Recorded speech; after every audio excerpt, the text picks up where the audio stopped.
Hello and welcome to today's episode of the Work at Home Rockstar podcast. Super excited for today's guest. She's an image coach and she helps entrepreneurs create a powerful personal brand and image. So I'm excited to be talking to Matilda Morgan. Hey Matilda, you ready to rock?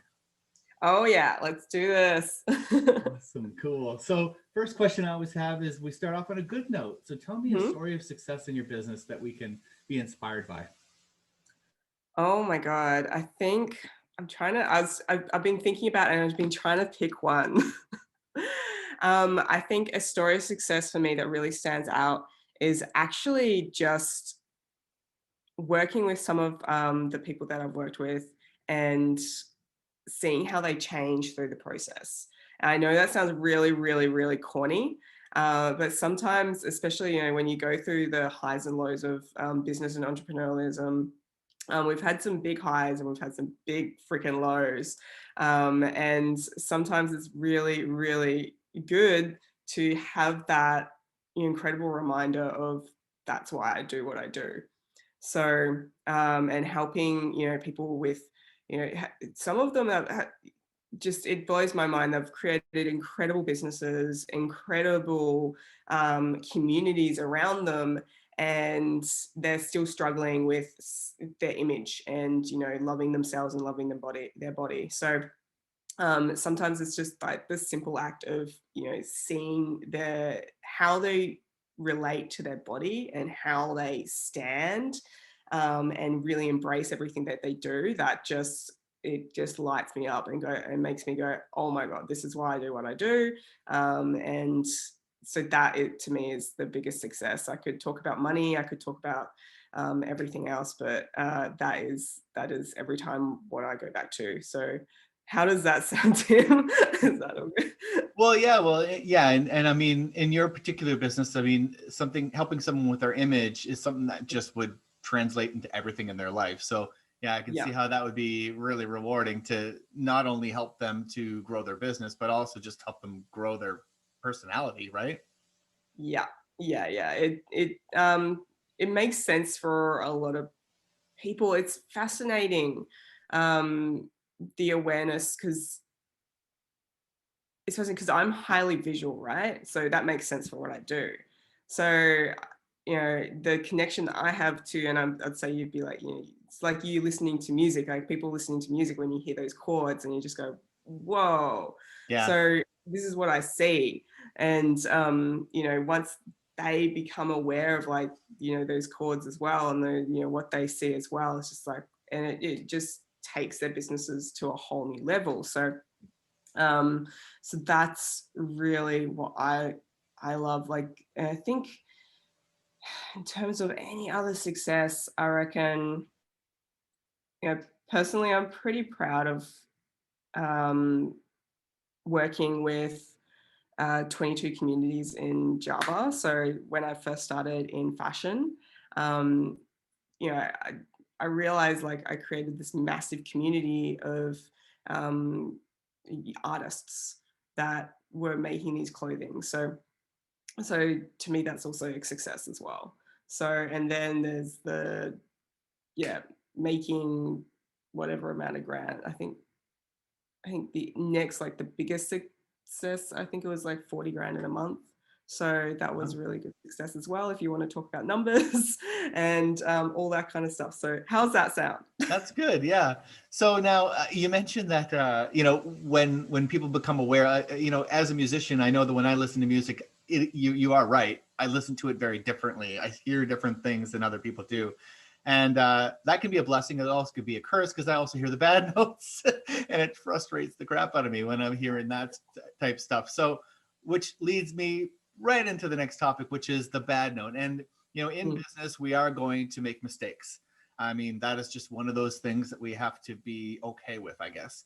However, we can learn from other people and maybe avoid some of those mistakes as we go along and make our own mistakes. So I'm wondering, can you share with us a mistake that you made in your business or a bad note that you hit in your business that we can learn from? Oh my God, absolutely. I reckon what's coming straight to mind is trying to hit too many notes at once. And it just makes just a resounding, like, noise. It just loses all the notes. So, and what I mean by that is, in particular, I think with two of my businesses before I got to this, I was more is better. Like that was my mindset back then. I was like, more is better. Oh, I'll create this and this and this. And oh my God, that looks so good. So with my clothing label, I started out with way too many designs for clothing. They're all amazing designs. And for me, they felt very easy to create. Once you got to the manufacturing, it was a different story altogether, and realizing all that kind of thing. And then likewise with, the next stage of the business, which was retail, just creating all these different avenues of things. So, and forgetting that sometimes the clearest note is just the only one that you can hear at the time. So my if anyone can learn anything from me, it's keeping it simple, so simple that everyone can see and hear you so clearly, that they can't help but resonate with what you're saying as being the go-to person for what you're offering, whether it's a product or a service. So I definitely, that took me way too long, I feel, to learn, because I'm very stubborn. And as soon as I let that go and went, oh my God, it just changed everything. So especially for those getting into business, I feel like they can get caught up in the let's do this. It's like just keep it really simple. Simple Yeah, as beautiful. love Yeah. it. Wow, you catch on quickly. Right. Hitting a whole bunch of notes at the same time. Yeah, I mean, more is better, but only because less is more. and Yes. and Less is more. really, that is you. Yeah, that is right. You can't be everything to everybody. I mean, it's too much. And not only that, but even if you can pull that off, you're going to burn yourself out. So Oh, totally. yeah. So I like what you're saying. Yeah, I definitely, kind of scale it back, keep it simple. And, it is funny because, the complicated, the complicated businesses don't make it very far. It's just, it's too overwhelming. It's, if you look at any business success story, you see that it's simplicity that got them to where they are, right? Oh my God, I couldn't agree more. And like, it's sometimes it's hard as well because you have people that they'll see one little thing and they'll go, oh my God, that's awesome. And then someone else will be like, oh, but what about this over here? So you can get pulled in so many different directions. So really, trusting in that initial thing that's driving you, and that simple thing that, and just going for it is so important rather than, um, you know, putting in one person's advice from everything, seeing what the general advice is really great. So how did you overcome that? Like, what was it that was it like? You must have had like a down moment where you figured it out, and then what did you do? Like, what system did you put in place to avoid that? Yeah, so certainly had like a down moment, burning out a few times because it takes me a few times to learn sometimes. So don't do that mistake from me. And just stripping it back. So just realizing that the only person's opinion that matters is one, mine, and two, the markets. So what is the market actually picking up, and what is converting, and not working on assumptions. So once I really looked at the numbers and accepted that looking at the numbers was a good thing to do, it changed everything. So what I did was I stripped everything back and went, okay, we're only focusing on marketing this one thing, and still keeping whatever else we had. So not, wasting any of the efforts that we put in, but just going, hey, let's focus on this to get people in clearly, and then they can branch off as a ascension model or as a, they'll see something that someone else wants. Yeah, yeah. So, and then, so it meant a lot of changes with my band, my team as well. So, and that helped a lot because it reduced a lot of the confusion for them as well. So just really just stripping back all the systems and making sure that was clear. Cool. Yeah. No, and there is some power, and I do notice in my business as well that, there's so many people that I could help, but Mm, it is interesting how when you finally decide that, oh, no, this is who I want to help. This is the type of person I want to help. So when someone else asks you and you end up saying no, it's mm. just the universe kind of just all of a sudden says, okay, no problem. Then I'm going to give you more of what you do want. And it just seems to be magic how that works out, because a lot of it is driven by fear. I know that you're kind of like fear of loss, like, oh boy, this person's messaging me, maybe I should help them anyway. And it never works out in your favor. In the long run, like you say, you'll burn out several times, right? Yeah, yeah, and yeah, I totally, it's such good advice as well. So, Mhm. um, listening and like once you say no, once you say that no to something or someone, and you can do it with integrity and go no because of this, it's just the universe does help you out. It Mhm. suddenly goes, oh, okay, we're taking this seriously now. Okay, cool. Mhm. And then it opens up so much space to enjoy more what you're doing. Mhm. So which opens up space more and more and more because naturally people are going to gravitate towards someone who's enjoying in some capacity what they're doing. So because that's what they want as well. They want enjoyment. Yep, exactly. Right on. I mean, I could talk about this forever because it's a Yeah. it's a very interesting topic. When it comes to, like, I know that a lot of people will say that there's everything out there for everybody, and the universe just keeps on testing you and giving you Mhm. different paths to follow, and whatever you put focus into is what it's going to keep on giving you more of. So yeah, getting good at saying no to what you don't want to focus on will allow the universe to kind of like hone in on exactly what it is that you need and keep offering you that, right? Yeah, yeah, I couldn't agree more. So so now, one of the challenges of being a home business is a lot of the distractions, a lot of the struggles that comes from actually setting up a good jam room, a good place where you can get work done in your home. And I'm wondering, do you have any tips on that, on creating a good home office? Yeah. Oh, it's so important for me, like space. And it's been an interesting process because I used to be one of those people who was like, no, this isn't right. I can't work here until this is done and this is like that and this thing is over here. So I've through a process of just travel and working everywhere, I've actually had to work on just letting a little bit of that go. Um, but in terms of the office that I have now, I absolutely love it. And what I've done is I've set it up as the brand that I envision it to be. So I've made it really like clear and strong with who my audience is, because in particular when I'm doing a lot of sales calls or a lot of coaching calls, I want them to be able to resonate and connect easily with who they're talking to.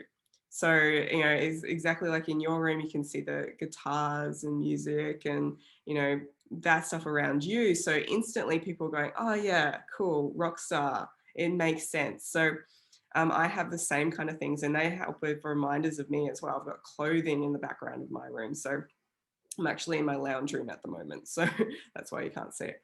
And just nice plants, so people can calm down when they see it. So it's all calming colors, and that for me means I can calm down when I go in there as well.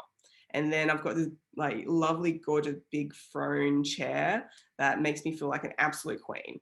So when I'm sitting in that chair, I know that I'm powerful. And I know that what I'm sharing is powerful. So that's immediately the vibes that I want to go into when I'm stepping into the room. And so I always know when people are in alignment with their their space when you see that kind of stuff in their work area. And if they're not, that's when you kind of go, oh, there's like a little bit of underlying tension you can feel there, or they might be a little bit, for lack of a better word, scatterbrained at the moment because Mhm. their brain is in a different space.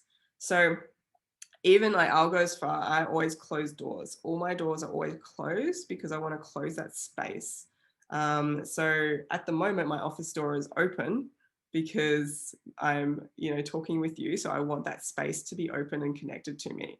However, once we're Okay. finished, I'll close it because I don't want that space to be open. I want my brain to be able to, relax and be in the moment. And I do that with everything. So bedroom, all that kind of stuff. So space is very important to me and what I can see.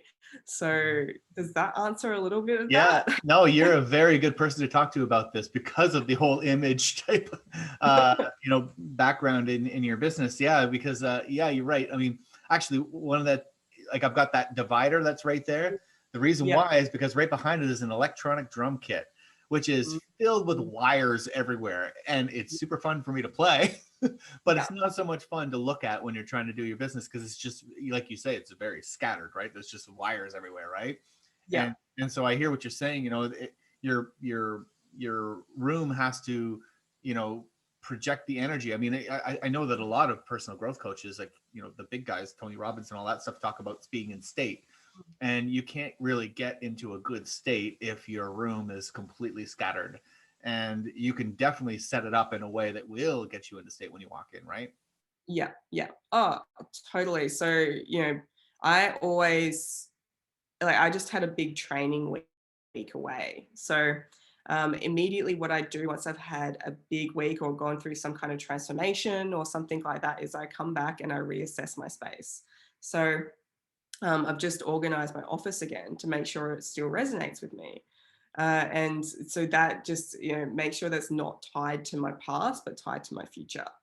So that goes in, making sure that all the because usually when I leave, sometimes in the past, I'll notice when like I'll start to get in the flow of work too much, and books will start to go on the floor, and I'll be like, okay, there's a pile there, there's a pile there. When I come back, it's like, okay, this is a fresh beginning, right? So let's start this. So I'll reorganize all my books and make sure everything's off the floor. It's a clear space that I can walk into cleanly every day, and making sure like the desk is clear.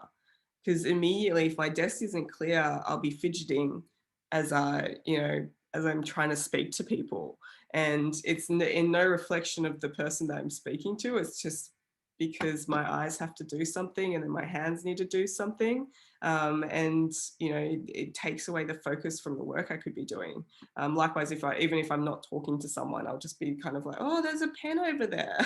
So making being aware of what triggers you, or to be less productive than you could be, or to that will agitate you, or is just so important. So making sure that you're aware of what you do, so that you can create a workspace around you, because obviously you're the person who's got to be in there. So of course, make it amazing.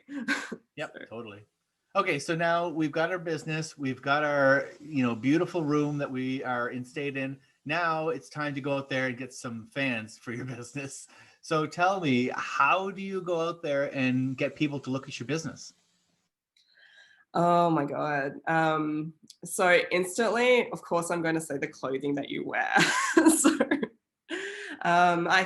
yeah, this is clothing is fascinating. It's been used for you know, since civilization began as a marker of position, right? So, if you think back to like tribes and any kind of community, which is humanity, has used visual material markers as a form of expression.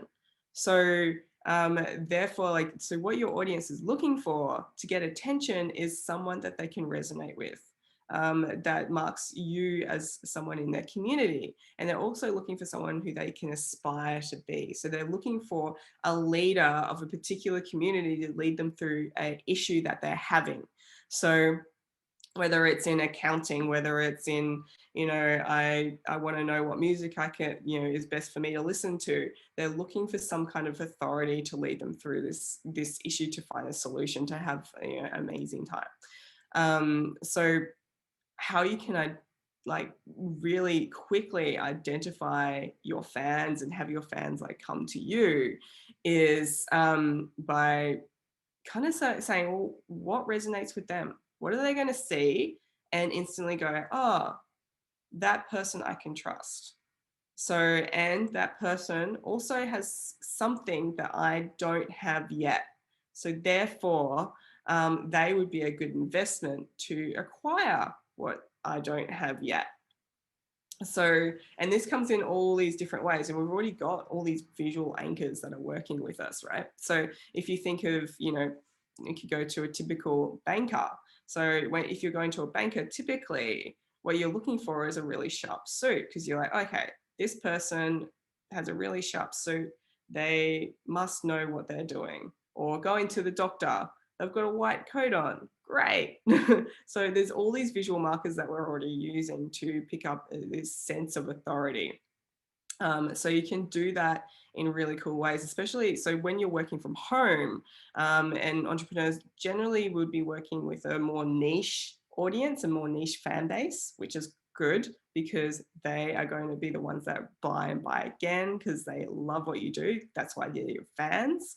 So you can get really creative in how you show yourself and call attention to yourself. They're looking for something that is really unique and really you. So it could be, so what I always do is ask myself, who am I? Who I want to show? Which is a great question for everyone to ask, especially when you're working Yeah. from home. Yep. Sometimes it can get a bit fuzzy. So I look at values and go, what values based people do I want to call in to work with me on their clothing? Is it, leadership, fun, family? Great. How do I express that myself? And that will immediately um, influence what I'm wearing. So if I want to, attract more, strong action taker, I'll wear darker clothing. If I want to attract more, hey, this is really good, and I'm just, I'm feeling a bit vulnerable right now, then I'll probably wear lighter clothing. Um, so, and just like changing up like that. And then I think about my audience and what do they wear? What do they, what do they see? What do they listen to? And then that will kind of inform the communities that they've already been part of, which will show us what they trust to look at. Does that Wow. make sense? That's really, really cool. That's a really good answer to that question. And you hit on so many different things all at once. Like you're basically saying that you want to dress or present yourself, and this could be in any way. It could be your like physical dress. It could be how your website's built. It could be how your social media is set up. All that stuff presents an image, I suppose, right? and Yes. and you want to present an image that uh, that the target market that you're looking to attract will feel comfortable with, but Mhm. also see that you've got just a little bit more than they do so that they Yeah. can follow you, Yes. right? Yeah. Yeah. Absolutely. You nailed it. So it's giving them something to aspire to. So that's one of the reasons why when you look at social media, that social media perception is of that perfect lifestyle because they're giving people something to aspire to for better or worse. That doesn't necessarily work, and that actually doesn't necessarily mean they've got high conversions. So we find like more authentic conversions come from more authentic people. So Yeah.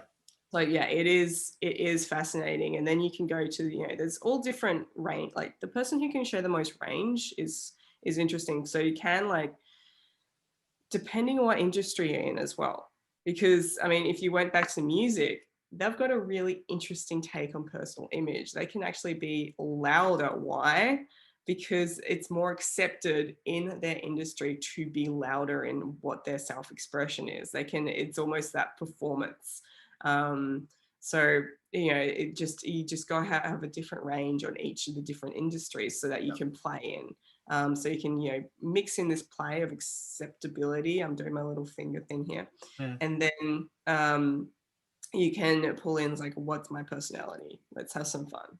Love it. So, mm, Love it. So then, speaking of aspiring to people, like, if I mean, I've spoken to a lot of entrepreneurs, and at some point, you get to a point where you need some guidance, or that you want to get a little bit of help. And why make all your own mistakes when you can learn from somebody else? So I'm wondering, do you have mentors or masterminds that you're part of? Is like, how do you get your fix of of mentorship and of coaching?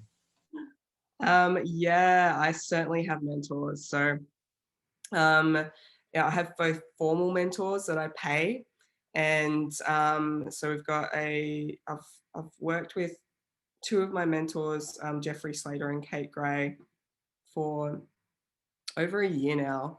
And so they specifically help with business strategy and speaking. So I do a lot of on stage speaking um, and sales training as well. So they're like, Jeff is one of the biggest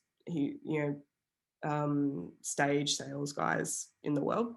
So and now he's moved back off stage. He's like kind of got over that, and now he helps people with everything that he's learned. So, Nice. so working with them, and then Kate is an absolute, online marketing genius. So, so working with them has been a beautiful. Like, it's taken. Um, something that I could have done that would have taken me 20 years to kind of fumble through, it's taken me 1 year. Yep. And then through that, I've found that, there's all these like other mentors in my life as well. So from business and coaching to, I've got a couple of masterminds that we simply run with friends. So like-minded friends that we catch up in, our own time every Monday, and have a chat about, um, what where we're at, how we can help each other, and we can kind of go into the personal and into the business. So, and that's really important, especially when you are working from home, and which we all are, and we're all entrepreneurs, founders of our own business. Sometimes everything is all intertwined. Mhm. So when you're having a bad day, that's probably going to impact on your business. So, Yeah. and especially if you're at home, and it's a whole environment. So, um, having that catch up can, especially like when we set it at the start of the week, it just invigorates us for the rest of the week, and it's so good. So, I'm in another mastermind that we catch up every month. We have a day catch up every single month. And that is a broader version of people in all different industries. We've got, to bring in a broader view. So, the thing is, it's like, it doesn't matter how incredible you are, there's going to be avenues that you won't necessarily see very easily. Mhm. So make like one of the things that I love to do is make it as easy as possible to succeed every day. So how do I do that? Like, well, I make sure that I'm in a room with people that I want to be with, that have something that I don't have. And I also do that through my clothing. I make sure that my clothing looks amazing every single day. I make sure that my space looks great every single day. I make sure that the music that I listen to when I'm getting ready is awesome every single day. Mhm. So I want to make it as easy as possible to just take that resistance out. So yeah, so I have had a lot of mentors, and it's just I've got I would say I'm looking, it's for me, it's a no-brainer to invest in that kind of thing. So I've spent already a lot of money on my mentors, and it's the best investment I've ever made. And if you have the opportunity to be able to do that, then why wouldn't you? So the next, and I'm kind of always looking like who's the next person that I can work with. So, is it going to be someone in, the States that can help me with the expertise of getting into the States more? Is it someone where in Europe who can do that? Is it, what am I missing that I can add to my tool belt? Awesome. Okay, so I'm hearing that, I mean, you've got plenty of mentors, so there's no reason to not have a mentor. And then the way that you find the mentor, you're saying is, you know, figure out what it is you're looking to get, Mhm. and basically find somebody who's already got it or helps people get it. Yeah, So yeah. how did you go about doing that? Like, how did you find your mentors specifically? Did you do it like at networking events or online? How did you find them? So I did them through meeting events. So how I found them was I moved states, and then I started going to events. So and through that, I just go to all these different business events, networking events. Some of them were simply like spiritual, whatever events, where we just had a bit of fun, and um, and I'd see who was presenting, and I'll listen to what they're presenting. I'll go, okay, what am I? So I'll think about my goal. I'd go, okay, well, this is what I want to do. So I knew I wanted to be on stage speaking. I knew I wanted to sell from webinars. I knew I wanted to be a global business. I knew I wanted to do this, this, and this. And I knew who I wanted to work with. I knew who my fans were, even if they didn't know it yet at that stage. So I went, okay, cool. So that's what I want. When people are talking, what am I feeling when they're talking to me or to the audience? What am I seeing and what can they offer me? So, and then talking to them as well. Um, so that's how I found them. And sometimes and being open to them as well. So it's interesting because sometimes we can get stuck up in the thinking of it, Yeah, right? yeah, So sometimes like some of my the best mentors are being the one that I haven't expected to be there, but it's simply being kind of open to either making an investment, and the investment can be just time. I'm not talking about financial investment, like making investment of time, nurturing the relationship or whatever, and just being so open to doing that. As soon as you go, oh, you're cool, you know and you've done something that I haven't done yet, yeah, yeah. then just doing it. So yeah, so that's how I've found them. And I have found a few like online. My main ones have been through face-to-face events. So Right on. Awesome. So that's great. So now it's time for your guest solo. So tell me what's exciting in your business, and what have you got to offer in terms of your programs? yeah, cool. So I at the moment we've got a group program launching in a couple of weeks, and it's going to be really, really exciting. So this one is essentially taking my big one-on-one visual brand mastery program, and packaging in an offer that is more accessible for some people to be part of in a group offer. So I'm really, really excited about that. And all my programs have an element of something I think is really special, which is reconnecting to your clothing and your image, obviously. So amplifying who you are. So that's what we do. We amplify who you are through your visual expression. And um, so, typically in a program like the group program I've just mentioned, is we'll go through the wardrobe and do a big detox. We'll really niche down on who your fan base is, and just and look at your awesome physical attributes as well. So bringing it all together. So as soon as you step on stage, whether it's from home or out in the office, that you feel and look amazing. So and keywords and feel as well. So as soon as you feel comfortable, then that's when the magic happens, Yep. because you can really share what you're doing, and it's really, really cool to watch. So I've got that, um, and essentially right now, what I'd love people to be able to do if they're up for it is actually just check us out. So going to the website, which is www.impactdrivenstyle.com,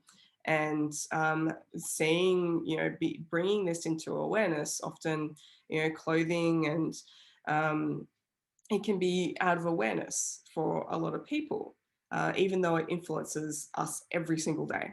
So just bringing it into awareness. And you can also check me out on Facebook. We've got an amazing group on Facebook, which is Impact Driven Style. And you can check out all these awesome tips. I do videos and just that's a space where I can share and you can ask questions.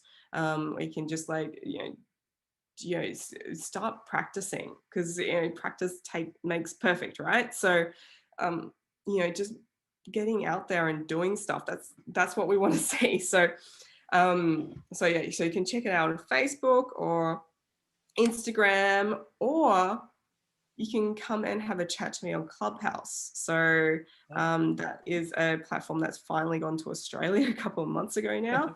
yeah. And so we do host a couple of rooms a week where we just have a chat about image and style and have some fun. So yeah, Love it. Love it. Great. So that's impact driven style is what you said, right? yeah, impactdrivenstyle.com. Yeah. Awesome. Yeah, no, this is very, very important. Getting into the right attitude to be successful can definitely come from what you're wearing. So I definitely encourage people to go check out your website and learn more about what you've got to offer, right? Yeah, thank you so much. Cool. So thank you so much for rocking out with me today, Matilda. This has been a lot of fun. Yeah, no, it's been really, really fun. I've really enjoyed it. Really Good. awesome questions. Thank you. Good. And to the listeners, make sure you subscribe and rate and comment. And we'll see you next time on the Work at Home Rockstar podcast.